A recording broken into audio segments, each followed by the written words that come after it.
and welcome to the third episode of Legends of the Dark Knight. And once again, we will be looking at another work created by Jeff Loeb and Tim Sale. And this is part 3, the last part of the Long Halloween Dark Victory storyline.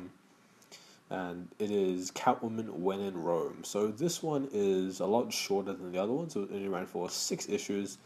It was in the year 2004, so it was like 4 years after Dark Victory. So this isn't really more of a direct sequel, more of a side story, as a lot of these events take place during the events of Dark Victory, in like the later half of it. The story revolves around Catwoman as she travels to Italy to figure out whether Carmine Falcone is actually her father. So she travels to Italy with the Riddler, and they meet a bunch of new characters, I guess. A bunch of the mafia people, a hitman named the Blonde, who is kind of like her guide to Italy and the crime world in Italy. And there's a lot of things that happen. There's some sort of mysteries that happen, and she has to figure out what's happening to her because she's having nightmares, and she's still thinking about Batman, and then at the end she returns to Gotham. So that's the basic layout of the story, and there is not much to say about the actual story because it's very straightforward. It is there's only one story. It's not like Dark Victory or Long Halloween where there's 3 stories running in total, side by side at the same time. But being as it was only ran for 6 issues, it is a short and enjoyable read. The art is once again amazing. A lot more color this time because they're out in the daytime in Rome and it's cool, and everyone's hip and cool. And then there's a lot of really funny scenes between the Riddler and Catwoman, especially when they're in the airport in Rome, and Catwoman's they're waiting for the luggage, and Catwoman's so Selena Kyle's in a dress, and the Riddler's in a green suit, and they exchange some really cool dialogue, and then so there's a lot of different stories and developments about Catwoman's character and about her past, or what she thinks might be her past. So there's a lot of this stuff, and halfway through, then in the middle, the Riddler kind of goes back because he has to help out in the events of Dark Victory. In particular, with some of the stuff Two-Face is having. Some of the stuff Two-Face is doing in Gotham during the time, so he disappears for kind of a bit, but ultimately this story is very fun. There's not much to really say about Catwoman Dark Victory. I feel the art here is once again it's very distinct from Dark Victory and Long Halloween, where I said before, whereas Long Halloween's more gothic, it's a lot more muted.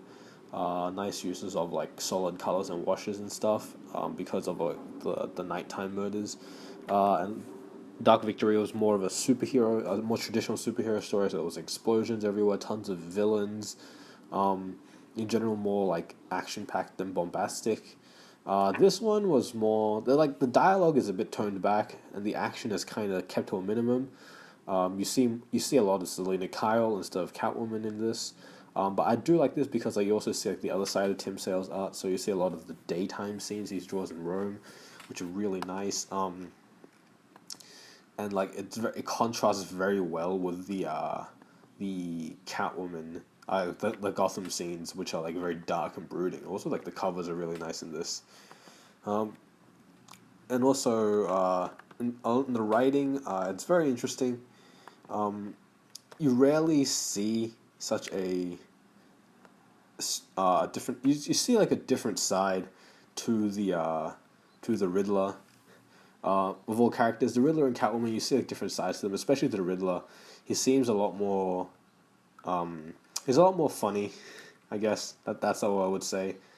He's a lot more funny, and he and Catwoman have these very funny exchanges because he comes off as this really creepy person who like who's like hitting on Catwoman kind of, and Catwoman's like having none of it.